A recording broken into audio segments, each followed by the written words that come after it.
자, 이번 시간에 논의 드릴 주제는 부동산 거래 신고 등에 관한 법률이고요. 요거는 이제 시험 문제 한 6문제 내외가 출제가 되어 있어 단독으로 크게 이제 3개, 4개 주제로 구분이 되죠. 부동산 거래 신고 있고요. 그다음에 토지 거래 허가제, 외국인 등의 부동산 등 취득이 있고 전자 계약까지 크게 4가지 주제가 되겠고요.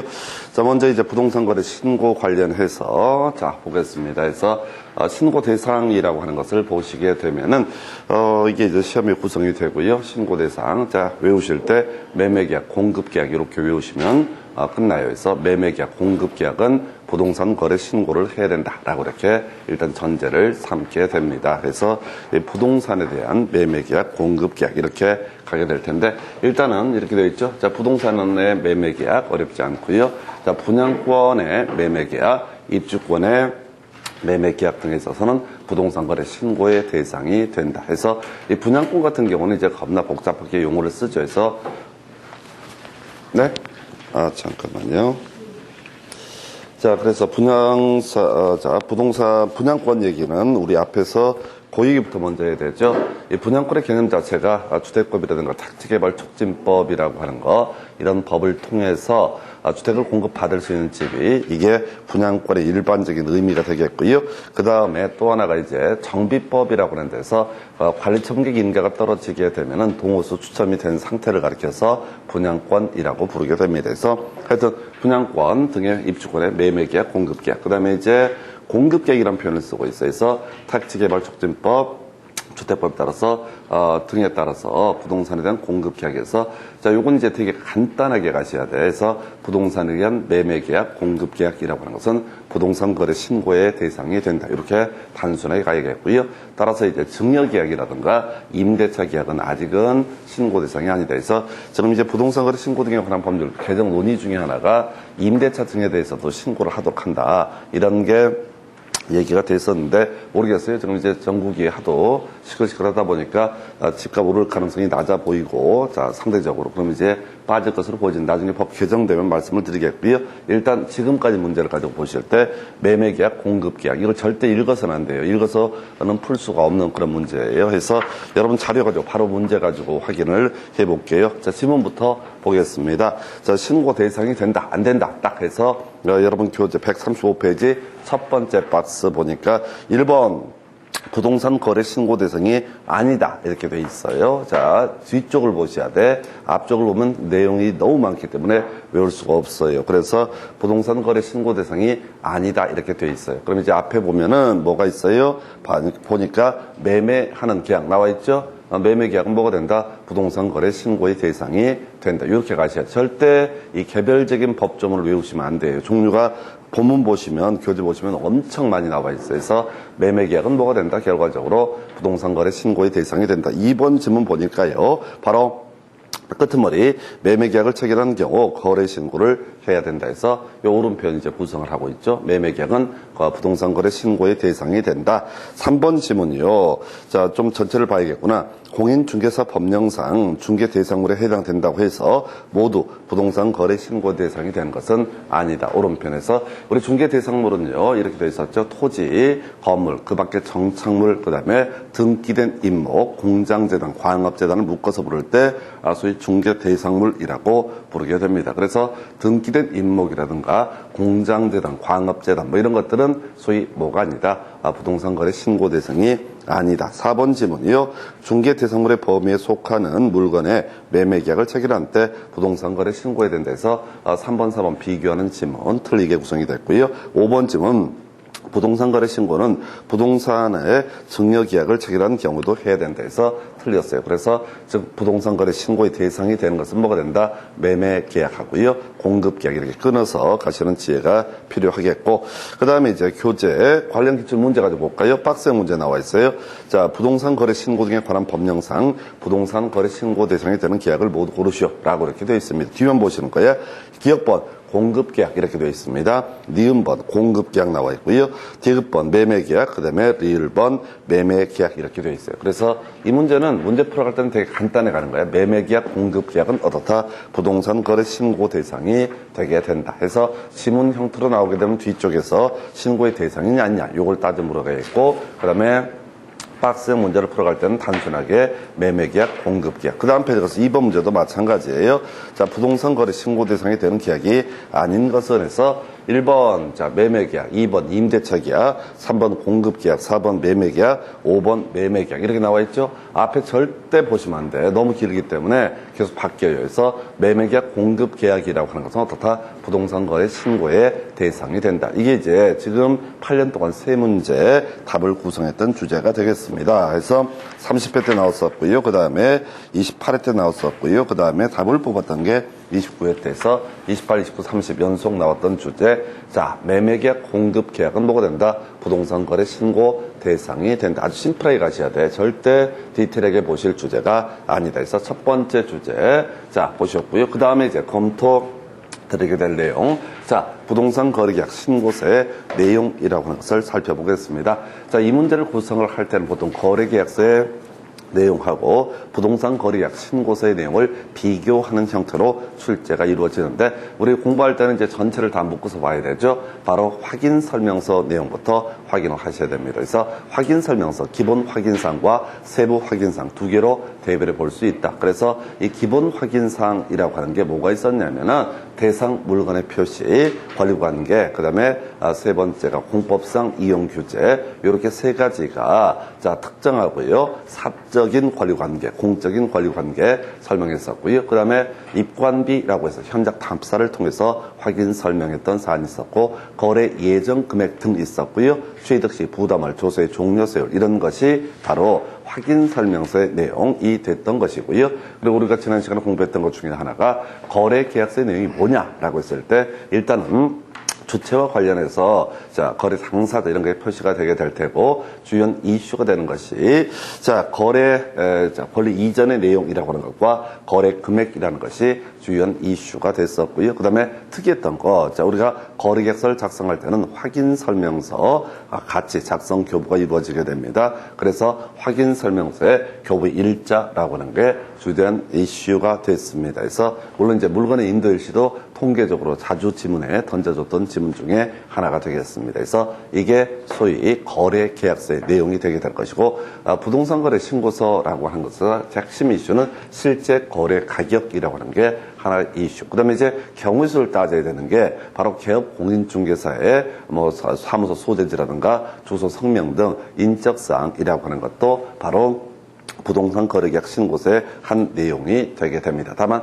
여기서 이제 문제 구성하는 쟁점이 뭐냐면, 이 지금 이제 개공의 인적사항이라고 하는 개념은 누가 개업 공인중개사가 부동산 거래 신고를 할 때만 적용이 되는 개념이고, 그 다음에 거래 당사자가 매매계약, 공급계약 등을 체결해서 만약에 부동산 거래 신고를 한다라면 이때는 개공의 인적사항 등은 포함되지 않는다. 그래서 지난번 문제 중에 그런 게 있었어요. 자, 거래 당사자가 부동산 거래 계약을 체결했을 때 그 신고서에 포함될 내용으로 틀린 것은 해서 바로 개업 공인중개사의 인적사항이라고 하는 것을 답으로 뽑았던 바가 있습니다. 그래서 요건 저런 같은 거죠. 우리가 전속중개계약을 체결하게 되면 계약 체결일로부터 7일 이내에 중개 대상물에 관한 정보 등을 어떻다 공개를 해야 된다. 그래서 이슈가 됐던 게 인적사항이라고 하는 것을 어떻다 공개하지 않는다. 그러면서 경우수를 따졌던 게 임대차의 경우 공시지가 공개하지 아니할 수 있다. 그래서 요걸 이제 임대차는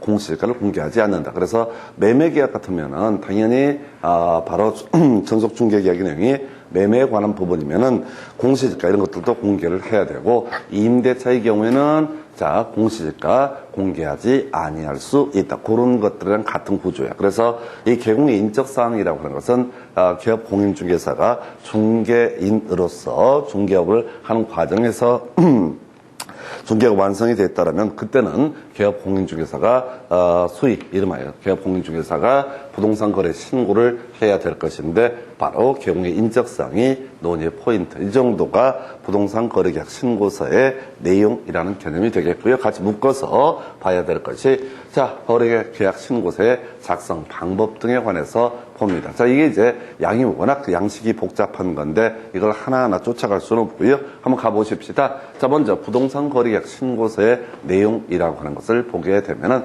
첫 번째 이슈가 되는 게 매도인 매수인란이 있다 해서 매도인 매수인을 부동산 거래계약 신고서에 표시를 해야 될 것이다. 그래서 그 중에서 지분이라고 하는 것이 있네요. 그래서 거래 당사자가 다수인 경우 매수인 또는 매도인의 주소란에 거래 당사자별 거래 지분이라는 것을 기준으로 지분 비율을 표시를 해야 된다. 그래서 우리 이제 공동 소유라고 하는 것이 공유가 있고 합유가 있고 총유가 있습니다. 그 중에서 총유라고 하는 것은 지분 자체가 존재하지 않는다. 자, 교회가 그 교회 자산을 공동 소유하는 형태를 얘기하게 될 테고, 그 다음에 이에 대응해서 합유, 그 다음에 공유라고 하는 것은 지분이라는 것이 존재한다. 근데 이제 공유 같은 경우는 뭐야? 지분이라는 것이 등기부에 표시가 되는 데 비해서 합유라고 하는 것은 등기부에 지분이 표시가 되지 않는 관계를 가리켜서 합유라고 이렇게 얘기를 하죠. 어쨌든 간에 이렇게 지분이 있다면 지분은 비율을 표시해라. 이건 별로 어렵지 않아.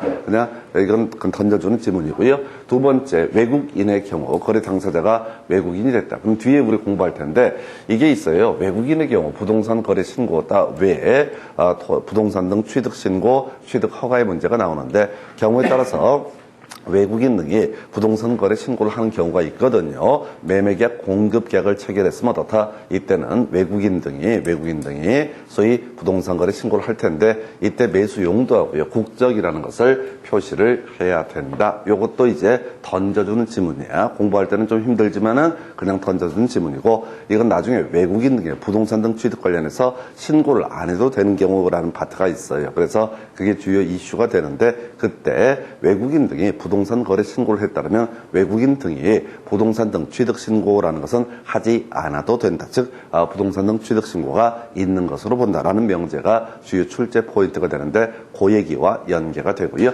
자, 그다음에 이제 입주 여부 등 관련해서 투기 과열 지급이고요. 3억 이상이다라고 했을 때는 자금 조달계, 입주 계획 등을 기재를 해야 된다라고 해서, 자, 요건 좀 기억을 하셔야겠어요. 그동안 시험에 거의 다뤄지지 않은 주제인데, 투기 과열지구 주택법에서 국토교통부 장관이라든가 시도지사가 자, 신규로 건설 공급되는 주택의 전매 등을 제약하기 위해서 지정하는 것이 투기 과열지구, 공법에서 공부를 하시게 될 주제예요. 그래서 이 투기 과열지구이고 3억 이상을 거래할 때는 입주여부, 자금 조달 계획 등을 자, 같이 부동산 거래 신고서에 입력을 해야 된다라고 하는 거. 요건 아직은 출제 포인트가 아니고, 자, 그러나 구조상 좀 괜찮아 보이는 거. 그동안 내지 잘 않았던 주제 중에서 의미가 있는 지문이 이 아이. 자, 그 다음에 이제 그 부동산 거래계약 신고서란을 보게 되면 이런 게 있다고요. 거래 대상 부동산 등이라는 란이 있고 종류라는 란이 있다. 그래서 자, 거래 금액란에는 둘 이상의 부동산을 함께 거래하는 경우 각각의 거래 금액을 적도록 한다. 이건 뭐죠? 어떤 경우냐면 저런 거죠. 단독주택을 생각하시면 좋습니다. 단독주택은 토지 플러스 뭐가 된다? 건물. 그래서 토지도 팔고 건물도 보통 같이 팔게 되는데 그때는 각각의 거래 금액을 적도록 한다 해서 부가가치세 제라고 되어 있습니다. 그래서 자, 우리 앞에서 이제 공부했던 것 중에 하나 그런 거 있었죠. 자, 확인 설명서 관련해서 자, 확인 설명서 내용 중에 하나가 중개 보수라고 하는 개념이 있었고요. 이 중개 보수라고 하는 건 거래 예정 금액을 기준으로 계산을 한다. 그리고 부가가치세 제외 이런 식으로 표현을 드렸습니다. 오늘 뒤에서 하나 이제 공부하게 될 것이 부가가치세가 포함되는 게 딱 하나가 나와요. 그래서 자, 우리 공인중개사 관련한 법령에서 시험 범주에서 유일하게 부가가치세가 포함되는 게 딱 하나니까 나머지는 큰 의미가 없고, 일단은 무조건 잘 모르면 어떻다? 부가가치세 제외라고 하는 것. 그리고 이 파트에서 제일 쉽게 문제 구성하는 것이 바로 집합 건축물에 있어서는 면적 표시함에 있어서 전용 면적을 표시를 하게 될 것이고, 그 다음에 이제 그 밖의 건축물이라는 것은 연 면적을 표시한다. 그래서 외울 것은 집합 건축물은 어떻다? 전용 면적. 요것만 기억하세요. 해서 뒤에 그 밖의 건축물이라고 하는 거에 자, 우리 아파트 같은 것을 우리가 집합 건축물이라고 논의를 하게 되는데 요것만 포인트. 그래서 구성을 할 때는 집합 건축물의 경우 연면적을 표시하고 그 밖의 건축물의 경우 전용 면적을 적는다. 이런 식으로 이제 말장난하는 경우가 있는데 그 밖의 건축물은 출제 빈도가 많이 떨어져요. 특정이 안 되기 때문에. 그래서 집합 건축물이라고 하는 것은 어떻다? 전용 면적을 적도록 한다. 그래서 지금까지 나왔던 문제들 중에서 가장 짧고 그다음에 아주 괜찮은 문제가, 아주 제일 쉬운 문제가 아마 이 아이일 거예요. 그래서 집합 건축물에 있어서는 전용 면적을 적도록 한다라고 이렇게 되어 있습니다. 자, 그 다음에 이제 이슈 삼아야 될 것 중에 하나가, 자, 분양권이라고 하는 것과 입주권이라고 하는 것. 자, 앞에서 우리가 분양권, 입주권의 매매, 자, 분양권 관련해서 공급계약, 이런 것들도 부동산 거래 신고의 대상이 된다. 그래서 분양권에 있어서는 소위 권리에 관한 영역에다가 분양 금액이라는 것을 적도록 한다. 이건 별 문제 안 돼요. 자, 이제 외워야 되는 게 입주권 얘기야. 이 문제에서는 입주권 파트만 가지고 계속해서 이슈를 삼아. 자, 입주권이 뭐냐라고 했을 때 저거 있었죠? 우리가 도시및 주거환경 정비법에 따라서 관리 처분객 인가가 떨어지면 이주의 문제가 발생을 하게 되는데, 나중에 동호수 추첨하기 전까지 그 중간의 지위를 가리켜서 입주권이라고 부르게 됩니다. 우리 앞에서 공부하실 때 중개 대상물이라는 개념을 논할 때 중개 대상물과 관련해서 아닌 게 있었죠. 그중에 대토권이라고 하는 거, 입주권이라고 하는 거, 이런 것은 특정할 수 없기 때문에 중개 대상물의 범주에 포함되지 않는다. 그러면서 그 당시에 설명드릴 때는 이 중개 대상물에 해당이 되게 되면, 중개 대상물에 해당이 되게 되면은 어떤 특징을 갖게 된다. 중개 대상물에 해당이 되게 되면은 특징 자체가 법정 중개 보수라는 조항을 적용을 하게 된다. 그래서 권리금이라든가 입주권 이런 것들은 중개 대상물이 아니기 때문에 법정 중개 보수의 한도를 적용하지 않는다. 중개사법이 적용되지 않기 때문에. 다만 우리가 앞에서 이제 겸업이라고 해서 기억해 볼까요? 법인, 인기업, 공인중개사 대상 알제대라고 해서 대행할 수 있다, 상담할 수 있다, 알선할 수 있다, 제공할 수 있다. 그 다음에 또 뭐가 있었지? 대리라는 것을 할 수 있다. 근데 이제 개인인 기업 공인중개사는 겸업 제한이 없거든요. 그래서 개인인 기업 공인중개사는 입주권 중개할 수 있고요. 겸업으로서. 그 다음에 이제 권리금 또 중개를 할 수가 있겠고. 그래서 입주권이나 또는 권리금을 법인에 있어서는 중개 못하게 돼 있죠. 구조상 안 되는 거죠. 근데 개인 기업 공인중개사는 겸업의 범주에서 가능하다. 이렇게 봐야 될 것이고, 그래서 거기서는 어떻다? 법정 중개보수 조항을 적용하지 않는다. 이런 식으로 이제 해석을 해달라고 그랬어요. 어찌됐든 간에, 자, 부동산 거래계약 신고서 중에서 제일 짜증나고 제일 힘든 부분 중에 하나가 입주권 매매를 했을 때 어떻게 이것을 자 적어야 되느냐라고 하는 거. 이게 이제 외울 게 권초실자, 그 다음에 실부 라고 하는 것을 일단 외우셔야 돼요. 권초실부. 그래서 자 가볼까요? 입주권 매매는 쓸 게 이제 되게 많아. 하나, 둘, 셋, 세 개 정도를 써야 되는데, 자 먼저 권초실부 총부에서 공식부터 먼저 외우고 들어가셔야 돼.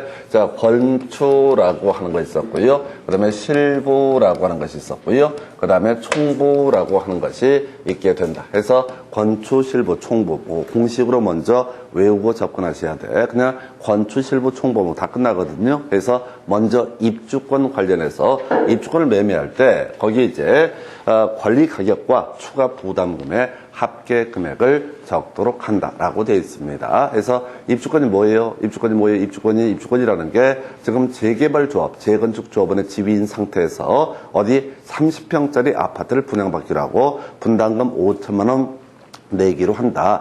딱 여기까지의 지위를 가리켜서 뭐라고 한다? 입주권이라고 부르게 됩니다. 그래서 이 권리가격이라고 하는 것은 조합원 지분권을 설명하게 되는 거야. 권리가격은 조합원의 지분권을 얘기하게 되는 것이고, 그 다음에 추가 부담금이라고 해서 분담금에 관한 내용도 다 바로 이 입주권 매매를 하는 경우에 포함을 시켜야 된다. 그게 뭔 얘기냐면, 자, 갑이라고 하는 사람이 기존에 재개발조합의 조합원이다라고 이렇게 전제를 했을 때, 이 갑이라고 하는 사람이 입주권을 자, 을한테 매도를 한다. 그러면 이제 여러 군데를 써야 되는데, 그 중에 하나가 첫 번째, 이 내용을 보니까 이 사람이 지분권이 3억을 가지고 있고 5천만 원 분담금을 내도록 한다라고 한다면 여기다 어떻게 한다고요?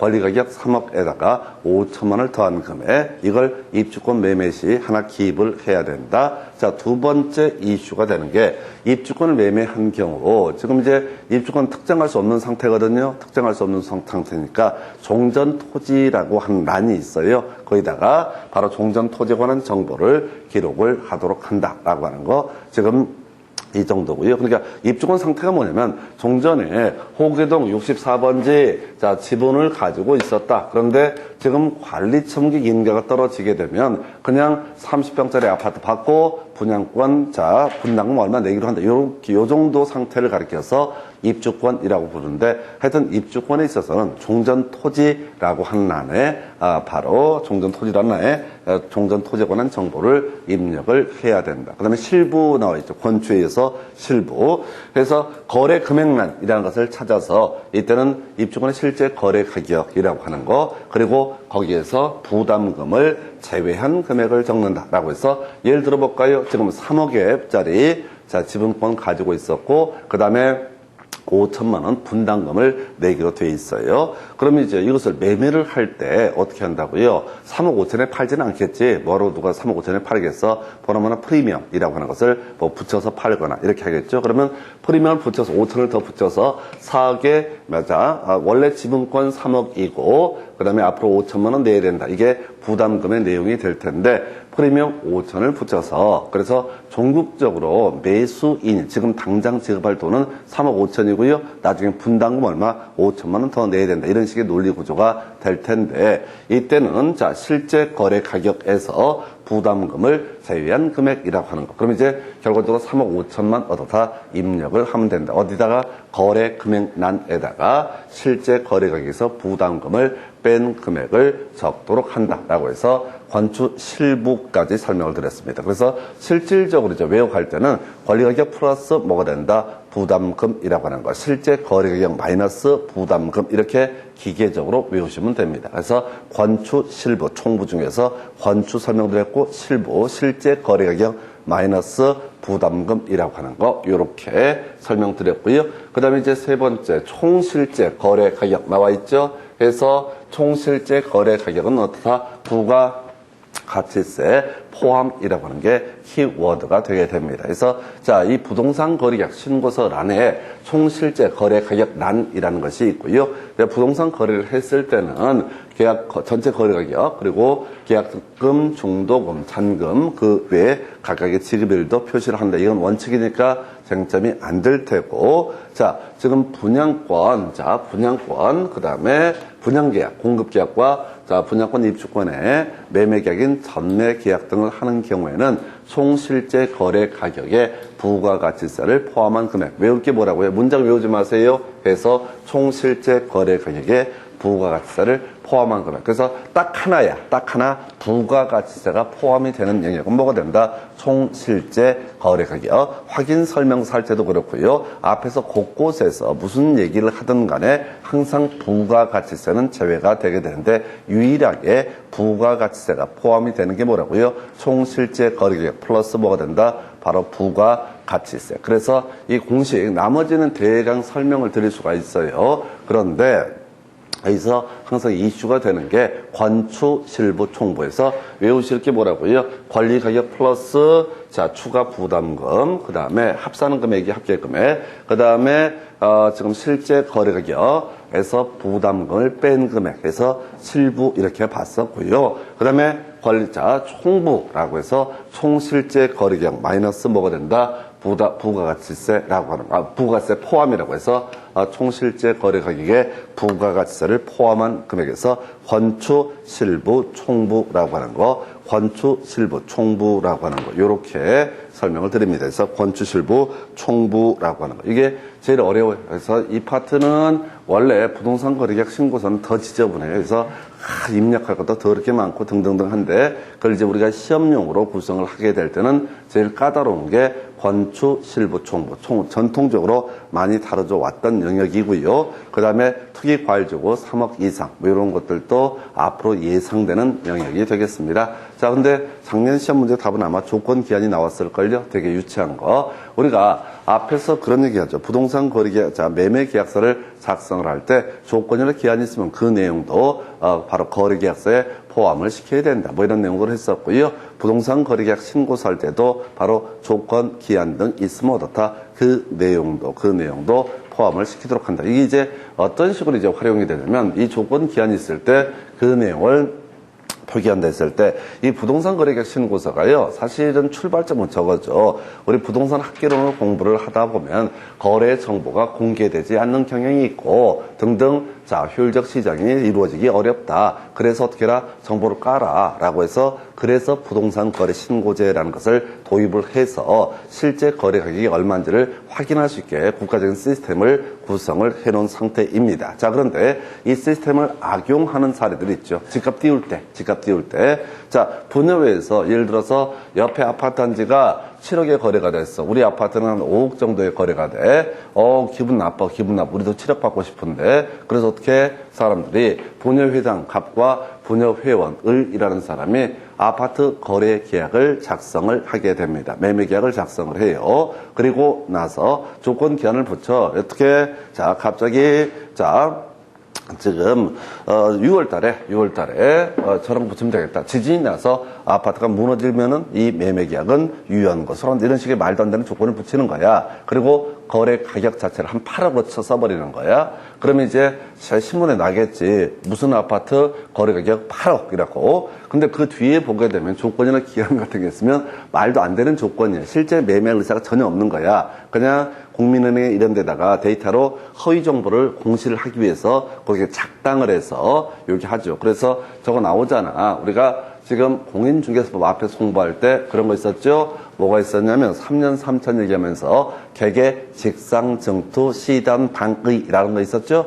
뒤에 방의 이런 거 방의 이쪽에 해당이 되는 것들이 이런 유사한 개념이야. 집값 띄우기 위해서 이런저런 짓거리를 하게 되면 어떻다 3년 3천에 처벌을 하겠다라고 하는 거 해서 하여튼 약간 의미 자체는 다르지만은 이렇게 조건 기한 등을 활용을 해서 아파트 값을 띄우는데 작당을 해서 이런저런 사례가 있게 됩니다. 그래서 나중에 이제 실무적인 부분에서는 이 해제가 되거나 이렇게 되면 어떻다 이걸 반드시 신고를 해야 된다 이렇게 되는데 실제로 집값 빠지는 그 부분에 대해서는 누가 별로 관심 안 갖고 신문에 보도도 나오지 않을 거야. 그래서 신문에 보도가 되고 그거 나오잖아요. 뭐 하루에 집값이 뭐 5억이 올랐네, 3억이 올랐네, 뭐 이런 것들만 보도가 나와. 그럼 진짜 매일같이 1억씩 오른 줄 알았는데 그렇지 않죠. 그리고 달리 얘기하면 그건 이제 빠질 때는 하루에 1억씩 빠진다는 생각은 안 해요. 그래서 이제 소위 집값 띄우는 그런 작전으로 쓰일 수가 있겠다. 그래서 그 정도가 되겠고요. 자, 중요 출제 포인트 되겠죠.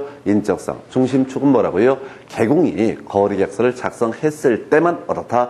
이 개공의 인적사항을 개공이 거래계약서를 작성했을 때 개공이 신고 의무가 있고 개공이 신고를 할 때는 개업 공인중개사의 뭐 상호니 주민등록번호니 전화번호니 성명 이런 것들 이 사무소 소재 이런 인적사항을 개공의 인적사항을 부동산 거래계약 신고서에 표시를 해야 된다. 이렇게 전제를 하게 됩니다. 자, 그리고 나서 서명 또는 날인 이렇게 되어 있습니다. 자, 우리가 서명 및 날인이라고 하는 건 어디에만 들어갔다 서명 및 날인이라고 하는 것은 확인설명서, 거래계약서만 서명 및 날인이고 나머지는 다 뭐가 된다? 서명 또는 날인 이렇게 끊어가셔야 돼. 그래서 다시 한번 이 파트 가보겠습니다. 신고서의 작성 방법은 거의 매년 한 문제가 구성이 되게 됩니다. 한번 보고 나서 바로 지문으로 확인을 해 드릴게요. 자, 지금 보시게 되면은 부동산 거래계약 신고서의 작성 방법. 자, 매도인 매수인란 지분 등을 표시한다. 외국인은 매수 용도하고요. 국적 등을 표기한다. 이런 것들은 별 의미 없어. 그리고 자, 입주 여부 아직 안 나왔는데 요즘엔 출제 포인트 아니었는데 하도 시국이 시끄럽다 보니까 3억 이상 투기 과일 지구일 때 입주 여부에 관한 계획을 표기를 해야 된다라고 할 것. 그러면 통계적으로 가장 쉬우면서 많이 나왔던 주제가 집합 건축물은 전용 면적을 적도록 한다. 그리고 이제 외울 게 분양권은 이제 분양 금액이니까 어렵지가 않아요. 자, 분양권이라는 게 공급 계약.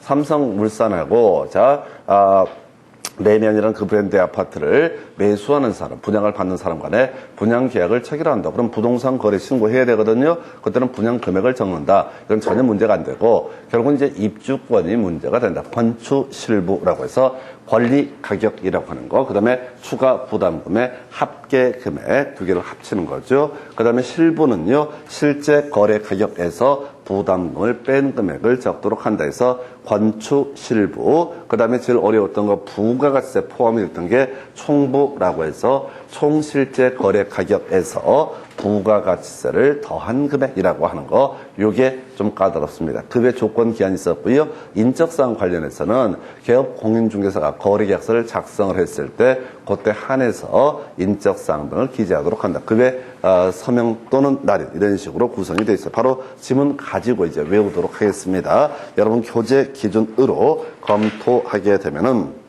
이런 식이죠. 거래 대상 부동산의 공법상 거래 규제, 이용 제한에 관한 사항은 신고서의 기재사항이다. 스톱. 신고서의 기재사항 중에서 외웠던 것은 저거밖에 없었죠. 실제 거래 가격이라고 하는 거. 그 다음에 개공의 인적사항 해서 이 문제가 공법상 이용 규제, 이건 어디야? 확인 설명서의 내용이 되거든요. 그래서 문제를 구성할 때 자꾸 뭐랑 비교한다? 확인 설명서, 거래 계약서의 내용과 부동산 거래계약 신고서의 내용을 비교하는 형태로 구성이 된다.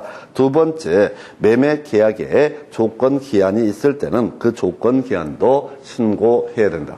거래계약서 작성할 때도 조건 기한이 있으면 당연히 그걸 포함을 시켜야 되는 것이고요.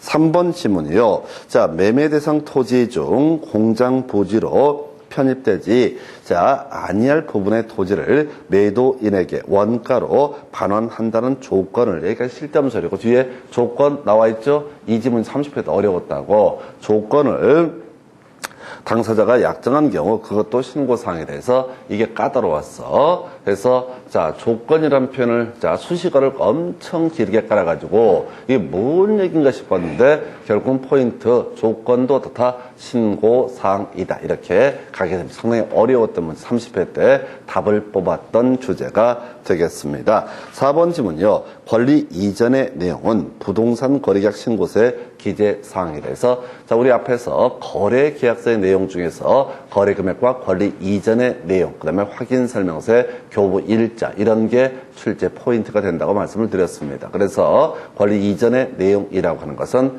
뭐야? 이것은 거래계약서의 내용이지 부동산 거래계약 신고서의 내용이 될 수가 없다. 5번 질문.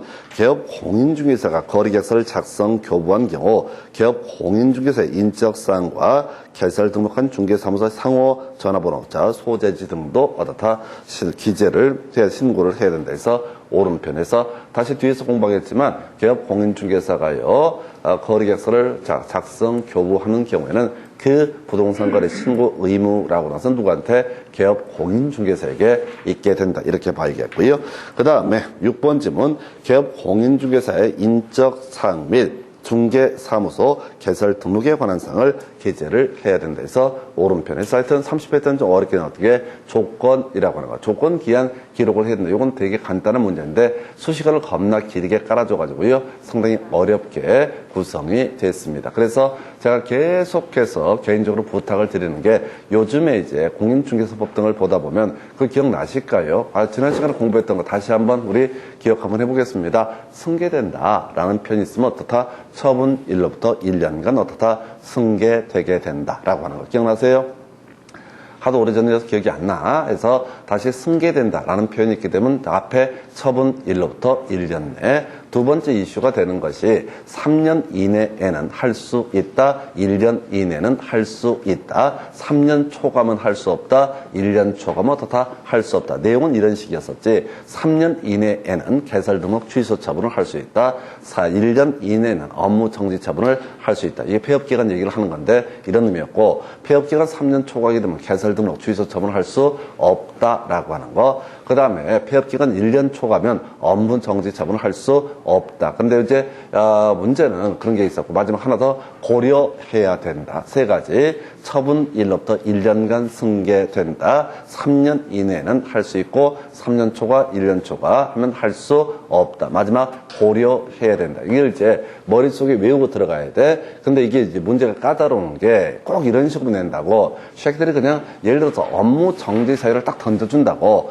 전속 중개 계약서에 보존 기한을 지키지 아니 아니한 사유로 인해서 업무 정지 사유에 해당이 됐을 때도 쭉 깔아버린다고. 그럼 이제 와 이게 전속중개계약서 보존하는 업무 정지 사유인가? 여기서부터 이제 의심이 들기 시작해. 그럼 뒤에 내용을 워낙 길어지니까 놓쳐버린다고. 그래서 뒤부터 자꾸 보는 훈련을 하시게 되면은 자 문제를 쉽게 풀 수가 있는 그런 테크닉이 있었어요. 이것도 마찬가지야. 그러니까 이게 부동산 거래계약 신고서 얘기하면서도 자 조건 기한 신고해야 된다. 이건 어렵지가 않아. 조건 기한 있으면 신고를 해야 된다. 이건 당연히 다 알아. 근데 앞에 수식어를 깔아버리니까 헷갈린다고. 그럼 이제 문제를 볼 때 항상 뭐부터 받아야 지문형 틀어놨을 때 신고사항이다 아니다 이렇게 뒤로 딱 치게 되면 바로 앞에 키워드가 있다고. 그러니까 지금 항상 우리 이제 한국말의 핵심 키워드는 뭐 있다? 서술어 쪽에 핵심이 있어요. 그런데 지금 아까 우리 3번 지문처럼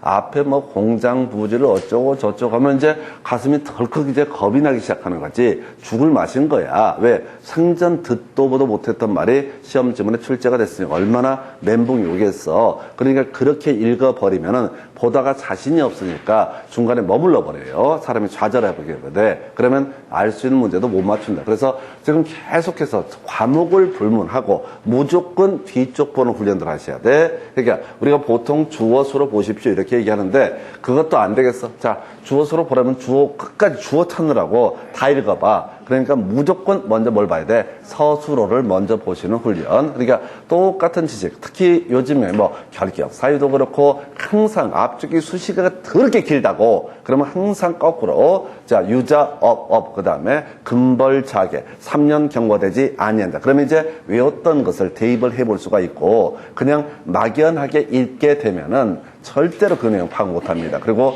중간에 좌절해버려요. 그래서 미리 알고 가실 게 지금 공부를 얼마나 하든 간에 읽는 속도가 빨라지지도 않고 지문 길이가 길어지면 문장 파악 못하는 건 마찬가지예요. 그래서 공부 실력과는 전혀 무관하게 테크닉이 거의 대부분의 문제를 구성을 하는 거예요. 테크닉으로 시험을 보는 것이지 절대 실력으로 어쩌고 저쩌고. 자, 이게 실력이에요. 진짜 실력은요, 맥락을 파악하는 거예요. 뒤쪽서부터 보면 핵심적인 키워드를 찾아낸다. 그러면 어떻다? 이 문제를 풀어가실 수 있다. 이게 실력이지. 그걸 무식하게 처음부터 끝까지 읽어본다고 해서 그걸 실력이라고 부르지 않습니다. 어떻게 하는 것이 지문을 빨리 파악할 수 있느냐? 항상 시간이라는 개념을 마음속에 담아두셔야 돼. 일 없이 읽어보지 마시라고. 읽어봐봤자 기억나지도 않아. 이 지문이 기억날 것 같아요? 수천 번을 얘기도 돌아서면 잊어버리는데 어쨌든 한 번 보는 지문은 기억 안 나. 그래서 뒤에 여기서 이제 조건도 신고 사항이다. 이런 식의 문제. 이런 문제가 요즘에 새로운 트렌드고 그래서 수험생들이 어렵다고 그래. 어렵다고. 옛날 몇 년 전 시험보다 훨씬 문제가 어려워져. 이런 걸 보면 그건 무식해서 그래. 앞에서부터 다 읽으면 죽어나는 거예요. 근데 이제 뒤서부터 쳐버리면 진짜 사안이 간단해지는 거야. 그래서 자 오히려 요즘 문제는 전반적인 경향 자체가 아주 구질구질하게 내지는 않아. 그냥 수식어를 깔아줄 뿐이야. 그러면 수식어를 무시해버리면 사안이 되게 심플하게 해결됩니다. 그 다음에 여러분 교재 137페이지 가서 자 다시 한번 정리하고요. 지금 이제 부동산 거래계약 신고서의 내용과 관련해서 지금 실제 거래가격, 그 다음에 조건 기한, 이 정도 해서 이걸 지금 색깔로 입혀놓은 취지가 뭐냐면 확인설명서, 거래예정금액, 거래계약서, 거래금액, 그 다음에 부동산 거래계약 신고서, 실제 거래 가격 이런 식의 논리 구조. 그리고 조건 기한 얘기, 특히 개공의 인적사항 등이 주연 이슈가 되게 된다. 그래서 교재 이제 137페이지부터 부동산 거래계약 신고서의 작성 방법 등에 대해서 살펴보도록 하겠습니다. 작성 방법에서 살펴볼 텐데, 자 먼저 첫 번째 1번쯤은 거래 당사자가 다수인 경우 매수인 또는 매도인의 조소란에다가 거래 지분 비율을 표시한다. 그럼 이제 이것도 그래 그냥 지분 비율을 표시한다. 뒤만 싹 보는 거야. 그러면 대충 본 거 맞거든. 그리고 이런 것들은 답되는 지문이 아니야. 왜? 제일 앞에 나오잖아.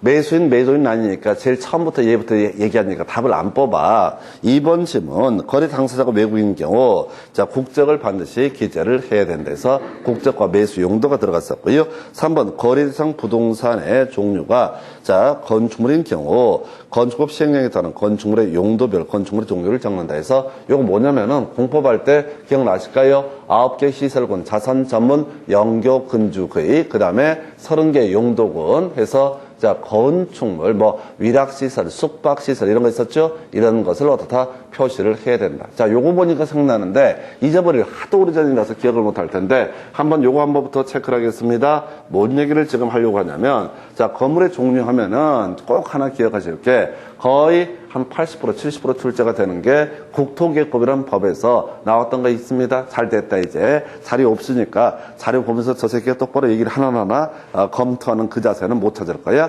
바로 기반시설, 유발개수. 건축물의 용도 분류 나왔으니까 기반시설, 유발개수 외우셔야 돼. 해서 위관이운일. 이렇게 썼죠? 위락시설, 관광휴게시설, 이종근생시설, 운수시설, 일종근생시설. 위관이운일. 어머, 이게 눈빛들이 처음 듣는 눈빛이야. 뭐 저기 뭔데? 일단 외우고 봐요. 수기방단청에서 숙박의료, 단독주택, 그 다음에 방송통신시설, 그 다음에 단독주택, 그 다음에 창고라고 해서 수기방단창 이래 갔었죠. 위관이운일 수기방단창. 이 살 붙였던 게 온문종자 일판이라고 하는 게 있었죠. 운수시설 옆에 문화 및 집회시설, 종교시설이라고 하는 거, 자원순환 관련시설, 온문종자라고 하는 거, 그 다음에 일종근생시설 옆에 뭐가 있다? 판매시설이라고 해서 온문종자 일판이라고 하는 거. 이게 바로 뭐가 된다? 기반시설, 유발개수의 순서라고 위관이운일 수기방단청 온문종자 일판. 이거 외우셔야 된다고. 위에 있을수록 기반시설, 유발개수 크고 밑에 있을수록 기반시설, 유발개수가 작다. 그러면서 했던 소리가 이거 말고 교육연구시설은 어디에 들어가느냐? 단독주택과 그의 친구들이라고 해서 나머지 모르는 건물의 종류가 나오면 다 단독주택과 기반시설, 유발개수가 같다 해서 위관이운일 수기방단청 온문종자 일판. 생각나서 말씀을 드렸어요. 얼른 지워버리겠다. 또 이제 메모할 테니까. 메모해봤자 아무런 의미가 없어. 그래서 그냥 한 번씩 듣고 날리시면 돼요. 위관이운일 수기방단청 온문종자 일판. 다시 본론 들어가겠습니다. 4번 지문이요. 거래 대상, 거래 금액란에 둘 이상의 부동산을 함께 거래하는 경우 거래 각각의 거래 금액을 적는다. 매번 나오지만은 답은 안 되는 지문. 간단하니까. 그 다음에 5번 지문 자금 조달 입주계획. 자, 투기 과열지구 3억 이상 했었죠. 투삼 이렇게 합시다. 투기 과열지구 3억 이상이 됐을 때 이때 어떻다? 자금 조달 계획 등을 작성한다. 투삼 이렇게 외우면 된다고. 전체를 뭐 투기 과열지구 3억 이상에서 자 투삼 하면 어떻다? 자금 조달 계획 등을 작성을 하도록 한다라고 하는 거. 근데 보니까 3억 미만이라고 해서 자 지문 가볼까요? 자 자금 조달 계획 및 입주 계획란에는 투기 과열지구 소지한 주택으로서 실거래가가 3억 미만일 때는 굳이 해당 없음에 표시를 해야 된다라고 되어 있습니다. 그래서 3억 이상일 때는 입주 여부, 자금 조달 계획을 수립을 해야 된다. 이런 식의 취지고요. 그 다음에 6번 실제 거래 가격이 6억을 초과하는 거래 대상 부동산에 취득에 필요한 자금 조달 계획 신고서의 작성상에 해당된다. 6억이 문제가 아니지 투삼 들어가기로 했었죠. 투기 과열지구 플러스 3억 이상이 돼야 된다고. 근데 얘는 그냥 6억 이렇게 돼 있으니까 이것은 입주 여부, 자금 조달 계획은 신고상이 아니다. 살 하나 붙였어요. 아직 답 안 뽑았던 것 중에서 투삼이라고 하는 거. 투기 과열지구 플러스 얼마 3억 이상의 주택일 때만 입주 여부에 관한 계획 등을 수립한다. 그 다음에 7번 이임대주택 분양 전환은 법인인 이임대주택 사업자가 임대 기한이 완료돼서 분양 전환한 주택인 경우 체크 표시를 한다 해서 의미 없어요. 이거는 자 이게 이제 저거랑 관련된다. 우리 세법 가다 보면 기억나실까요? 하도 오래전에 기억이 안 날 거야. 해서 세법 가서 보다 보면 그런 게 있어요. 1세대 1주택 2년 국내 소재 9억 이하의 1세대 1주택 2년 보유, 2년 거주 요건을 충족을 하게 되면 어떻다? 이때는 그 주택에 대한 양도소득에 대해서 비과세가 이루어지게 된다. 요런 얘기를 하게 되면서, 요런 얘기를 하면서 그때 이제 했던 소리가 2년 거주 요건 등을 충족하지 않아도 비과세 혜택을 받을 수 있다 해서 그 중에 하나가 일반 주택이었을 때는 불가피한 사유로 인해서 살다가 이사 가는 경우 1년 이상 거주했으면 어떻다? 이 조항, 자, 충족하지 않아도 비과세 혜택을 받을 수 있다. 임대주택이었을 때는 거주 기간이 5년 이상이 되게 되면 그때는 어떻다? 거주기간 5년 이상이 되게 되면 2년 보유, 2년 거주 요건 등을 충족하지 않아도 된다. 그래서 이게 뭔 소리냐면 임대주택에 일반적인 임대자, 공공에서 분양하는 임대주택에 대해서 임차인으로 들어갔다가 5년 차가 되게 되면 분양 전환을 받을 수가 있거든요. 분양 전환 받자마자 팔더라도 5년 이상 거주했으니까 이건 1세대 1주택 등등등에서 비과세 혜택을 받을 수 있다. 그 얘기와 연계가 되어 있는 개념이 되겠습니다. 뭘로 돼요? 이건 안중에. 자, 그래서 일단은 토삼, 좀 어려운 게 토삼, 투기 과일 주고 3억 이상 넘어가서, 자, 지금 8번 질문요. 계약 대상 면적에는 실제 거래 면적을 계산해 적대. 자, 건축물의 면적은 집합 건축물의 경우 전용 면적. 하는 거 다 필요 없고, 자, 집합 건축물 어떻다? 전용 면적. 집합 건축물은 뭐라고요? 전용 면적. 이렇게 가는 거야. 집합 건축물은 전용 면적.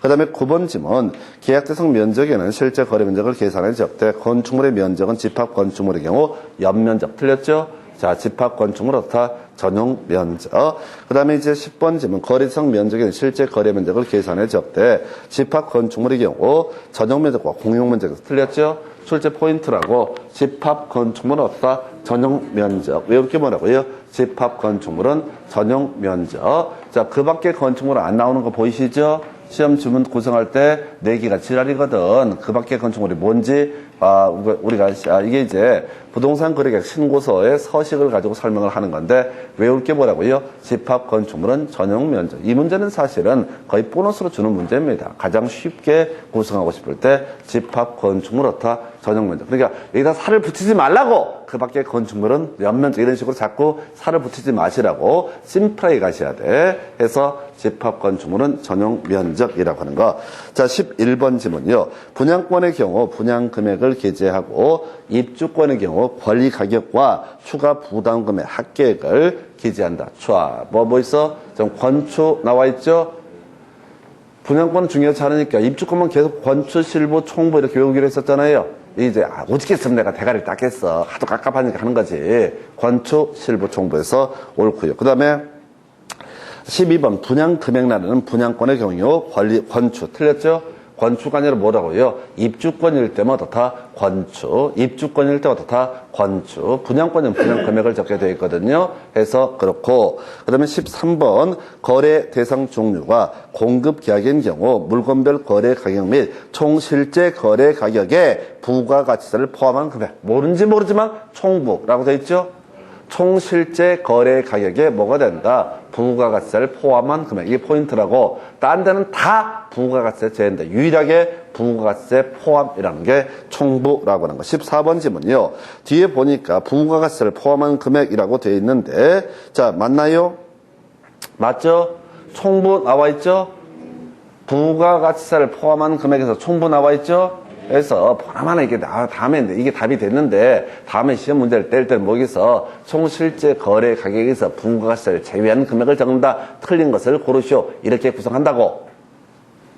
내는 게 정해져 있다고. 지금 8년간의 데이터, 무려 8년간의 데이터입니다. 근데 보시다시피 답을 뽑는 영역들이 한정이 돼 있어. 왜? 어려운 거 위주로 내. 근데 집합 건축물이 제가 보기에는 간단해 보이는데, 요걸 자주 내고 있고요. 그 다음에 투기 과실고 3억. 투삼.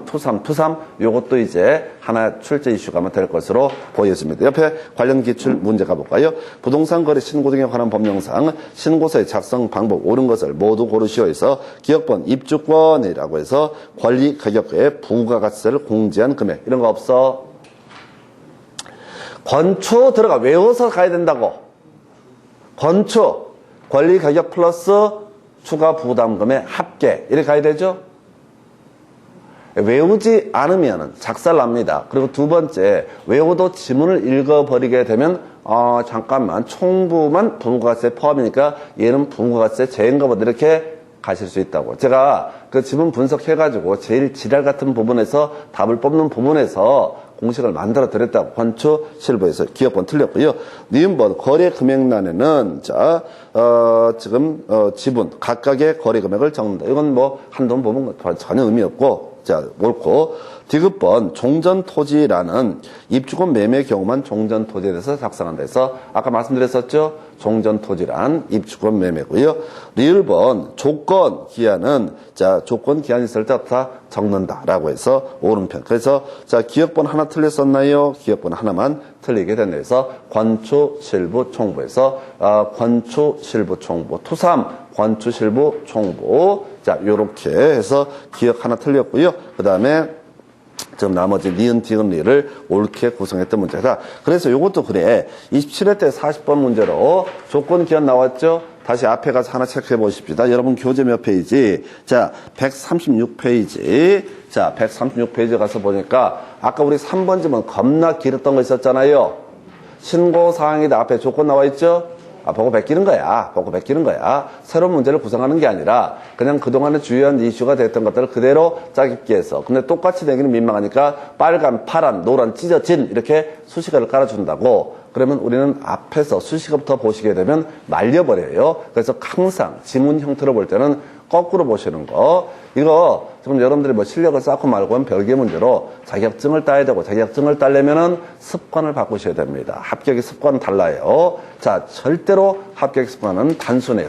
거꾸로 보는 게 기술이에요. 제가 전에 말씀드렸던 것 같은데 저 같은 경우는 공부를 잘하진 않는데 이제 하는 방법 중에 하나가 항상 주어수로 문장도 주어수로 봐요. 주어수로 보고 책을 볼 때도 서문 보고 나서 결론 마지막 봐버려요.